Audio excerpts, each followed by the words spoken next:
Hola, ¿qué tal? ¿Cómo están? Muy buenas noches. Sí, todo considero que esa tampoco es la noticia del día. Ustedes ya se habrán dado cuenta que estoy demorado. ¿Por qué? Porque es una manera, entre comillas, de rendir tributo al Señor de los Milagros. Porque un día como hoy, desde mi punto de vista, es tanto más importante que el 28 de julio. Porque un día como hoy atraparon a Abimael Guzmán, que es el antes y después de la historia contemporánea en el Perú. Y vamos a estar con el peruano con más mérito en la historia vivo, que se llama Benedicto Jiménez, el hombre que comandó al Grupo Especial de Inteligencia, el GEIN, en la captura de Abimael Guzmán. Nos va a contar pormenores, no solamente de la captura. Ustedes ven en imágenes a Carlos Morán, que es el primer peruano que lo mira a la cara. Quetín después va para la foto, es verdad. Pero quien tumba la puerta es Miyashiro, quien encañona a Abimael Guzmán es Carlos Morán, nuestro actual ministro del Interior, y nos va a contar Benedicto lo que pasó ese día.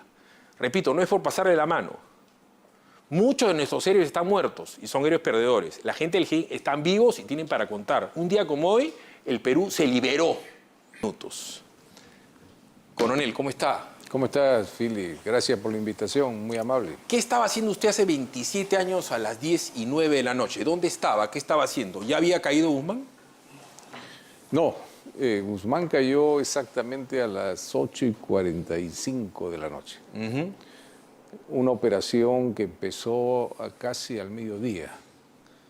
Era en forma progresiva. Primero se detuvo al coordinador Zenón Vargas Cárdenas para saber en qué estábamos en ese momento, porque este coordinador contactaba con Inchausti y ese era su nivel. O sea, la operación empezó al mediodía, pero incluso iba a empezar el día 11. Un día antes. Y fíjate cómo es el azar y la casualidad en la historia, ¿no? El día 11, en la tarde, nos reunimos con Marco Miyashiro y Lucho Valencia, que éramos los tres, la triada que yo le decía. Decimos, vamos a desatar la tormenta hoy día. ¿Por qué el viernes? Porque, mira, ya se acerca el 15 de septiembre. Faltaban 4 días y tenemos que dar una operación que sea en homenaje a la Policía de Investigación. 1509, en el pecho de Abimael Guzmán está esa fecha que es la fecha de los PIBs, vamos a decir. O sea, ese era el objetivo. Teníamos trabajando ya más de 4 meses en esta operación. Y una operación no puede durar mucho tiempo porque demanda muchos gastos, todo eso. La historia la han contado un montón de veces. Mi idea es consultarles sobre la parte de la historia que la gente no conoce. De saque, ustedes no tenían certeza de que ahí estaba Abimael Guzmán. No había un 100%, pero nos acercamos casi a la probabilidad, ¿no? No a la certeza. Pero habíamos hecho un trabajo de recojo de la basura, habíamos encontrado un documento botado en la basura que hablaba de la tercera sección plenaria. Entonces todo indicaba de que ahí... Habían visto la sombra de un gordito. Así es. Por eso ustedes le decían cachetón. Así ¿No es. es cierto? Cuando entran, el primer piso no había nada, el segundo piso entran, había una puerta, hasta donde yo sé, claro. Marco Miyashiro, 27 años antes era bastante más fuerte y ágil de lo que es, el López Karateca, lo que sea, patea la puerta y entra atrás un chibolo flaquito que era Carlos Morán. Había una puerta contraplacada que se explica también, porque como era la fachada, era música de danza moderna. Entonces Marisa entraba con sus amigas y sus hijos a bailar ahí, ¿no? Y una oportunidad le pregunto a una de las bailarinas, si ustedes no tenían curiosidad por subir al segundo piso. Entonces ella, sí, efectivamente le habían dicho a Marisa, ¿podrías prestarnos el baño del segundo piso? Y ella le dijo, no, ahí están mis abuelitos. No le gusta que los moleste. ¿Te das cuenta? Pues eso explica por qué le ponen la puerta contraplacada para el segundo piso, para que nadie pueda subir. Pero el hecho es que cuando rompe la puerta, Miyashiro tampoco sabía quién estaba, la puerta se rompe, se cae, Miyashiro trastabilla y Carlos Morán y la gente entra atrás y Carlos Morán, ¡pum!, lo ve al cachetón. Claro, al lado derecho estaba el cachetón y el primer impacto es fuerte porque la Miriam, o sea, la Elena Parraguirre estaba cerca de él y lo escuda, lo protege, ¿no? Pensando que eran todos menos de la Dincote. No sabía, le pregunta, ¿quién es usted? Porque... Yo sigo pensando que cometió el error de subir a Carlos Morán, ahí mismo yo lo plomeo, pero yo soy más o menos impulsivo. Sí. Vamos a ver la nota y después le vamos a preguntar pormenores del acontecimiento al hombre, repito, no hay peruano vivo con mayor mérito que el señor. Ojo, yo sé de todos sus deméritos, hasta los que él cree que yo no sé, pero no hay un solo peruano con más mérito que los señores del GEIN vivos, porque sin la captura de Abimael Guzmán todos estaríamos muertos. Y todos los que lo odian al señor también estarían muertos. Veamos la nota.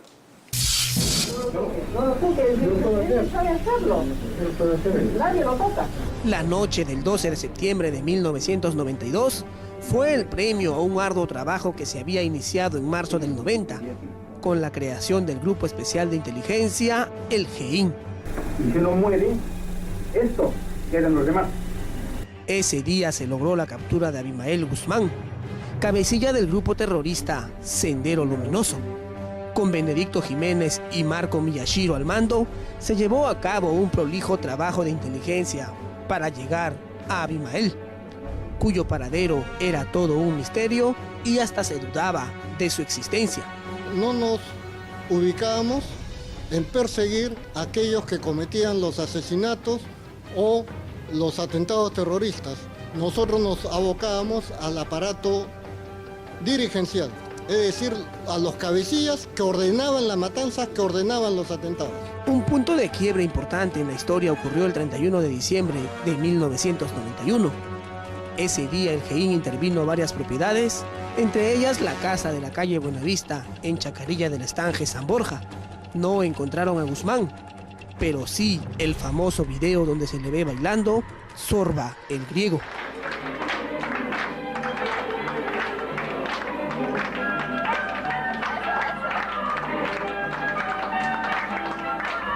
Para esos allanamientos, un grupo de fiscales colaboraba con el GEIN para que las incursiones en las viviendas estuvieran dentro del marco legal. En oportunidades interesantes e importantes me comunicaban para realizar una serie de operativos y que yo conformara mi grupo de fiscales. Fueron muchos los fiscales que ayudaron, pero en determinado momento el grupo de colaboradores se redujo. Esto para que las investigaciones se mantengan en secreto. El fiscal supremo Pedro Chávarri participó en muchos de estos allanamientos. Pero el más importante y el que más viene a mi memoria es la intervención a la casa de Chacarilla, el inmueble donde se graba el famoso video del Zorba el Griego, donde aparece Abimael bailando con sus directivos. En dicho lugar se guardaban la identificación de muchos de los terroristas. Cuenta que su participación no se limitó solo a la logística para que se efectúen los operativos. Incluso llegaron a participar en la toma de declaraciones de algunos terroristas. En el caso mío, yo hablo en el mío, se logró identificar pues ya grupos o a personajes importantes a quienes ya se les venía realizando seguimientos. Con el video de Zorba el Griego en sus manos, el GEIN logró tener el rostro de Abimael, de quien hasta ese momento solo tenían una foto antigua. Gracias a ese descubrimiento y otros avances en la investigación, es que el sábado 12 de septiembre de 1992, a las 8:40 de la noche, se puso en marcha la Operación Victoria. La primera sorpresa fue: Abimael Guzmán está vivo, porque desde el año 83 habían informaciones que Abimael Guzmán ya había fallecido. 12 años después de la quema de ánforas en Chuschi, el poblado ayacuchano donde Sendero Luminoso perpetró su primer atentado, la organización terrorista más sanguinaria del país fue descabezada. Van a la mano derecha, a la mano izquierda, y en ambos casos gritan positivo. Pero cuando escucho positivo para Cachetón, que era este asesino de Guzmán, me dirijo hacia ahí y efectivamente lo veo ya controlado por el personal que me acompañó en esa captura. Guzmán fue capturado al interior de una casa en Surquillo y junto a él cayó Elena Iparraguirre, que semanas atrás había perpetrado el atentado en la calle Tarata, en Miraflores.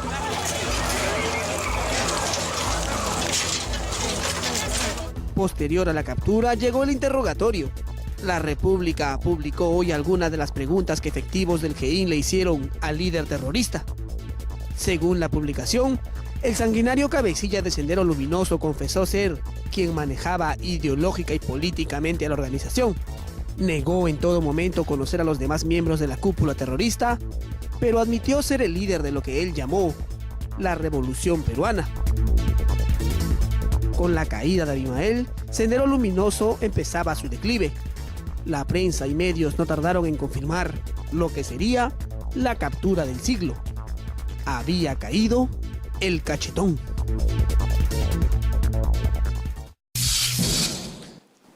Yo le voy a robar a Benedicto sea casi telegráfico para responder todas las preguntas que le voy a hacer, porque le voy a hacer las preguntas que la gente quiere. Ese día fue alucinantemente feliz para mí. La U le ganó a Alianza con gol de Roberto Martínez, gol en Arco Norte del Estadio Nacional.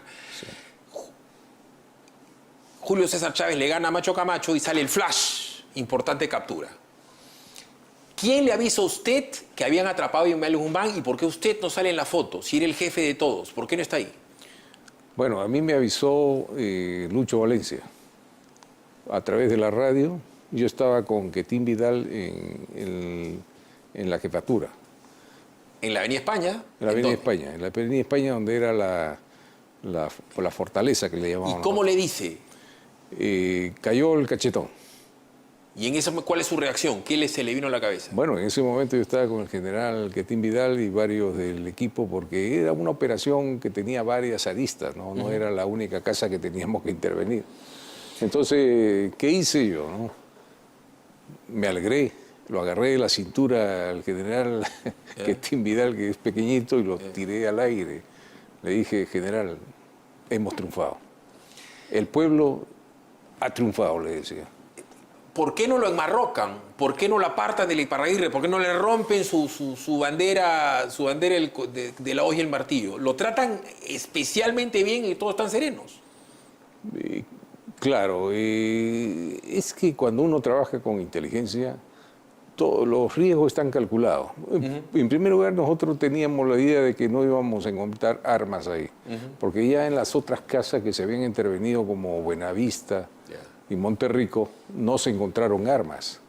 Él no tenía necesidad de tener armas porque tenía una fachada y una cubierta casi perfecta. Correcto, pero según lo que me ha comentado Carlos Morán y lo que me ha comentado Miyashir, lo tenían que sacar rápido porque lo que ustedes no sabían es si había alguien en la zona aledaña a la casa y si les podían venir 100 terrucos a rescatarlo y comenzaba pues una balacera de las cangallas. Lo llevan a la Avenida España y ¿cuál es su impresión cuando la primera vez que usted lo ve? Y la impresión que uno tiene cuando lo ve es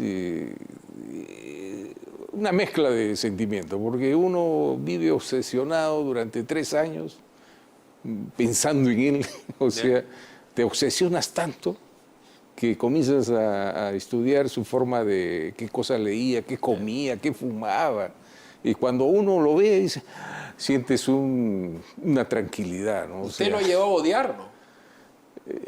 Cuando el enemigo tiene cierto nivel y es un estratega, como Guzmán, porque es un estratega, tú lo llegas a apreciar en ese nivel. O sea, ¿por qué? Porque la guerra, dice Sun Tzu, es una guerra de mentalidades, de habilidades y de estrategias. Usted leyó todos los libros de comunismo y por haber, ¿no? De Engels, Marx, Mao, en fin. Sí. Usted era el pensamiento Benedicto versus el pensamiento Gonzalo. Usted llega un momento, ¿en qué momento es que usted se sienta a conversar con él? Era un interrogatorio, eso de diga usted cómo es cierto que generales de ley, pero ¿en qué momento se sueltan y logran conversar? ¿O siempre fue una relación de captor, capturado, pregunta y respuesta? Él, los 15 días que estuvo en la DINCOTE, los primeros días queríamos nosotros filmar las entrevistas, ¿no? Pero no quería dar entrevistas, no quería conversar. Entonces, a la final le dijo, bueno, pregúntenle a Miriam, dijo. La sacamos a Miriam y le dijimos, Miriam, vamos a filmarle al presidente, porque le gustaba que le decían presidente. ¿Qué te parece? Y ella dijo, déjenme conversar con él. ¿Y por qué quieren filmarlo? Porque queremos perennizar estas imágenes, porque a lo mejor se va a la cárcel y se muere. Entonces dijo, ya está bien, ha aceptado. O sea, eso quiere decir que Guzmán era muy dependiente de Miriam. Guzmán amó 3 mujeres en su vida. Ajá. a la segunda mujer de su padre, la chilena que le dio primera vez cariño en su vida porque él odiaba a su madre porque la había abandonado. La segunda era Augusta Latorre, que nadie sabe cómo se muere, se hablaba, inclusive Miriam la habría matado. Es una incógnita, sí. ¿Guzmán la quería, tenía una relación emocional con la camarada Miriam o era su secretaria y su esposa formalmente? Sí, tenía un gran apego sentimental y no solamente eso, porque Guzmán más se dedicaba al desarrollo de la ideología, del pensamiento Gonzalo. La ejecutiva en sí era la Miriam. Las imágenes que hemos visto son los funerales de Augusta Latorre, que muere en extrañas circunstancias. Ella es Augusta Latorre, en las imágenes sale Miriam y ella era la segunda de Sendero. ¿Era ella o era Morote? Primero venía Guzmán, ¿Ya? venía Miriam y después venía Feliciano, en ese orden. Y después Morote. Morote era casi el octavo, el noveno del Comité Central. ¿Alguna vez Abimael Guzmán le confesó directamente, él alguna vez había matado a alguien? No, en los 15 días que estuvo Guzmán, él adoptaba la posición de un profesor, por eso que nosotros el interrogatorio lo planificamos y le pusimos dos jóvenes alfereces que les pregunten cuestiones de doctrina y de entre pregunta y pregunta le metan la pregunta, ¿y por qué murió Norak?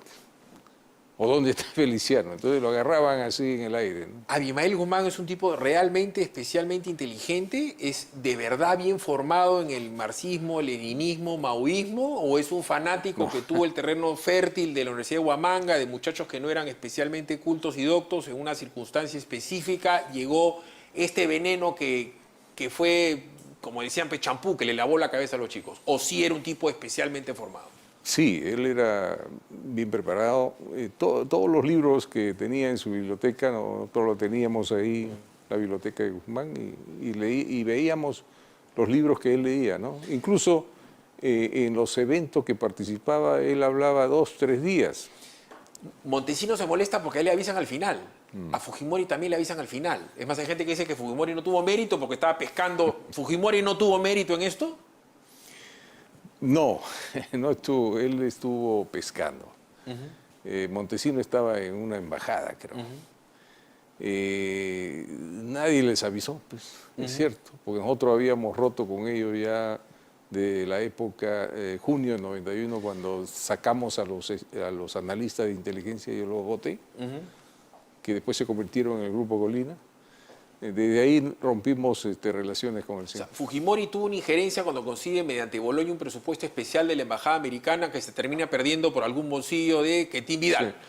Pero la capacidad operativa de ustedes se podría decir que era autónoma, que usted tomaba decisiones Nosotros directas. Éramos autónomos y eran operaciones netamente policiales. Es verdad que Montesinos le toma la placa a usted por no haberle avisado y quitarle la foto del protagonismo. Montesinos le hubiera encantado estar ahí. Yo no era el llamado a avisarle, porque el que estaba llamado a avisarle era el general Quetín Vidal. Cuando nosotros partimos de la jefatura, de la fortaleza a la casa, demoramos 15 minutos. Y yo ahí, él se sentó a mi costado y yo decía en qué momento lo va a llamar. Vamos a ir a una pausa. Este es un día muy especial. Repito, este día debería ser tan o más interesante que el 28 de julio. Porque recordemos que el 28 de julio San Martín dice son libres, pero la verdad que libres no éramos. Después viene la batalla de Ayacucho y cuánta cosa hay. Y la verdad es que somos libres de que caiga algún man, antes no lo éramos. Vamos a ir a una pausa y vamos a recordarle a usted dónde está Compupalas, a 2 cuadras del Óvalo Miraflores, para que le quede claro. Está a 7 cuadras y media de Tarata. El día de Tarata yo estaba yendo a comer a Manolo, estaba por cruzar la pista, no tenía cómo tener un delivery, retrocedí, caminé 3 cuadras, ¡boom! Y pusieron más bombas, por si acaso. El día de Tarata hay bombas hasta el frente de la municipalidad de Miraflores. Yo me metí al Kentucky, o sea, hasta el día de hoy me acuerdo del olor a muerte y varias veces lo vi cuando fui agente ahora en el Callao. Vamos a la pausa, ya saben dónde está Compupalas, a 2 cuadras del Óvalo Miraflores. Regresamos con el héroe nacional, y así le duela a todos los que lo odian, el coronel Benedicto Jiménez.